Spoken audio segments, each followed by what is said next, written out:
کو کہ دین کے اندر غلط نہیں کرنا۔ غلط کیا ہوتا ہے؟ غلط اللہ نے ایک ترتیب کے ساتھ اپنا دین اتارا، اس میں اصول بتائے، کچھ باتوں کو منع کیا، کچھ باتوں کا حکم دیا، اور پھر یہ بات کہہ دی کہ دین کے اندر تغیر و تبدل کا اختیار دنیا کے اندر کسی کو بھی نہیں۔ جس چیز کو اللہ نے حلال کیا ہے اسے کوئی حرام نہیں کر سکتا، جس چیز کو حرام کیا ہے اسے حلال کوئی نہیں کر سکتا، اور اس کے ساتھ ساتھ کوئی بھی نیا چیز دین کے اندر ایڈ نہیں کر سکتا، اور نہ کسی کو یہ حق ہے کہ دین کے اندر سے کوئی چیز نکال دے کہ اب اس کا حکم نہیں رہا۔ یہ دونوں بدبختیاں عیسائیوں سے بھی یہودیوں سے بھی ہوئی۔ اللہ نے ہمیں یہ بات بتا کے منع کیا، لیکن بدقسمتی سے آج امت مسلمہ کے بھی بہت سے لوگ شرک اور بدعات جیسی خباثتوں میں مبتلا ہو چکے ہیں۔ ہر شخص اپنی خواہش کا نام ہی دین رکھ لیا ہے، اور یہ بات ایسی ہے جو انسان کو تباہی سے ہمکنار کر دیتی ہے۔ دو چیزیں ایسی ہیں، جب تک انسان ان کو ترک نہ کرے اللہ اس کو معاف کرتا ہی نہیں۔ شرک اگر اسے ترک کر کے اللہ سے معافی مانگے تو اللہ معاف کر دے گی، لیکن اگر شرک پہ بھی قائم رہے اور اللہ سے معافی بھی مانگتا رہے تو ناممکن ہے کہ اللہ معاف فرمائے۔ اسی طرح جو شخص دین کے اندر تغیر و تبدل کرتا ہے، بدعات کا ارتکاب کرتا ہے، جب تک وہ بدعات کو چھوڑے گا نہیں اللہ اس کی توبہ کو قبول نہیں کرے گی، چاہے کتنی ہی دن رات معافی مانگتا رہے۔ اگر وہ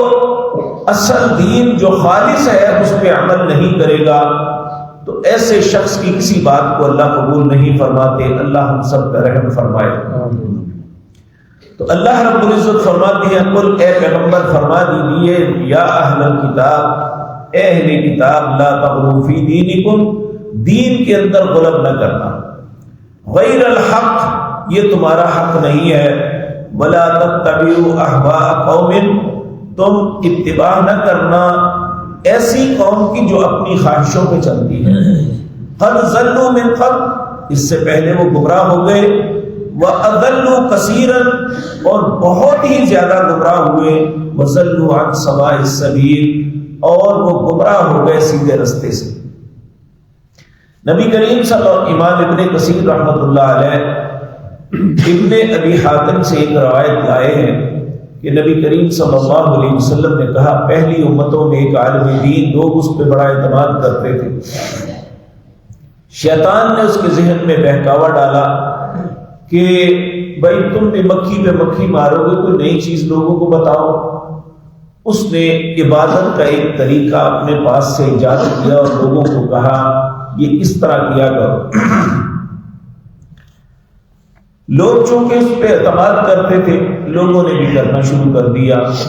حتیٰ کہ ایک کثیر تعداد اسی رستے پہ چل پڑے۔ تو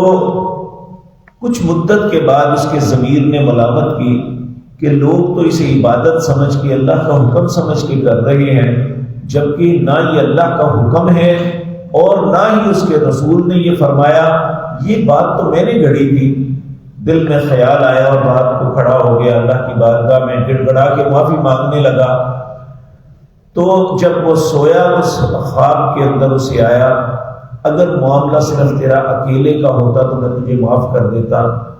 اتنے لوگ تیری وجہ سے گمراہی میں مبتلا ہوئے، مجھے اپنی عزت کی قسم ہے تجھے ضرور سزا دوں گا۔ تو اس لیے ان لوگوں کو جو لوگوں کے سامنے دعوت اللہ یا دعوت اسلام پیش کرتے ہیں،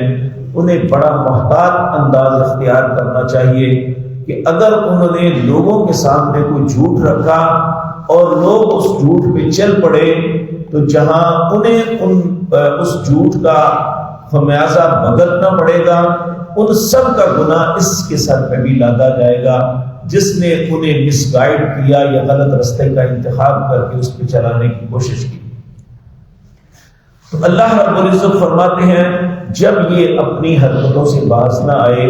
تو لعن الذین کفروا من بنی اسرائیل علی لسان داؤد، اللہ نے لعنت کی بنی اسرائیل میں سے جن لوگوں نے کفر کیا علی لسان داؤد، داؤد علیہ السلام کی زبان سے، وعیسی ابن مریم، عیسیٰ بن مریم کی زبان سے، اللہ نے ان پہ لعنت کر دی۔ لعنت کا مطلب ہے کہ ہمیشہ کے لیے وہ اللہ کی رحمت سے دور ہو گیا۔ اب اس لعنت سے کیسے نکل سکتا ہے کہ جس گناہ کی وجہ سے، جن خباثتوں قباحتوں کی وجہ سے وہ لعنت کے مستحق بنے، انہیں چھوڑ کے اللہ سے توبہ کرے تو شاید لعنت سے اس کا چھٹکارا ہو جائے، وگرنہ وہ ہمیشہ اللہ کی رحمت سے محروم رہے گا۔ العیاذ باللہ، اللہ ہم سب کو اپنی پناہ میں رکھے۔ تو کہا لعن الذین کفروا، لعنت کی ان لوگوں پر جنہوں نے کفر کیا، من بنی اسرائیل، بنی اسرائیل میں سے، علی لسان داؤد و عیسی ابن مریم، داؤد علیہ السلام کی زبان سے اور عیسیٰ بن مریم کی زبان سے، کیونکہ ذالک بما عصوا وکانوا یعتدون، یہ سب کے سب نافرمان ہو گئے تھے، کانوا یعتدون، حد سے بڑھ گئے تھے۔ اور دوسری بات، کانوا لا یتناہون عن منکر فعلوہ، جو لوگ برائی کرتے تھے انہیں منع بھی نہیں کرتے تھے، یعنی ان کا علماء کا بھی وتیرہ یہ بن گیا۔ تو وہ یہی یا نیک لوگ وہ کہتے تھے جو کرتے ہیں وہ بھریں گے، ہمیں کیا ضرورت پڑی ہے کہ ان میں ٹانگ اڑائیں۔ اور نبی کریم صلی اللہ علیہ وسلم نے اپنی امت کو حکمن فرمایا، والذی نفسی بیدہ، مجھے اس ذات کی قسم ہے جس کے قبضے میں میری جان ہے، لتأمرن بالمعروف ولتنہون عن المنکر، تمہیں ضرور نیکی کا حکم کرنا ہوگا، تمہیں ضرور برائی سے روکنا ہوگا۔ اگر تم ایسا کرنا چھوڑ دو گے تو اللہ تم پہ عذاب مسلط کر دے گا، پھر تم دعائیں مانگو گے، اللہ تمہاری دعا کو قبول نہیں کرے گا۔ اسی طرح رسول اللہ صلی اللہ علیہ وسلم نے فرمایا، من رأى منکم منکرا فلیغیرہ بیدہ، تم میں سے کوئی بھی شخص اگر کوئی برائی دیکھتا ہے اسے چاہیے کہ وہ ہاتھ سے روکے، فإن لم يستطع فبلسانہ، اگر وہ ہاتھ سے روکنے کی طاقت نہیں رکھتا تو زبان سے کہے کہ بھائی یہ نہ کرو، فإن لم يستطع فبقلبہ،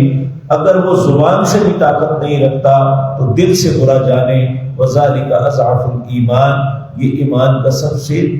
کم تر درجہ ہے، اس کے بعد انسان کے پاس ایمان نہیں رہتا۔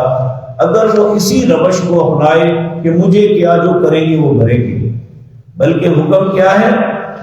منع کرنا چاہیے۔ تو کہا ان پہ لعنت کیوں کی گئی، کانوا لا یتناہون عن منکر فعلوہ، کہ جو برائیاں کرتے تھے وہ انہیں منع نہیں کرتے تھے، لبئس ما کانوا یفعلون، یہ بہت ہی برا کام جو وہ کر رہے تھے۔ انسان کو اس بات کا احساس ہونا چاہیے کہ صرف اپنے آپ کو نہیں، اپنے اہل و عیال کو بھی بچانا چاہیے۔ اللہ نے واضح طور پہ فرمایا، یا ایھا الذین آمنوا، اے لوگوں جو ایمان لائے ہو، قوا انفسکم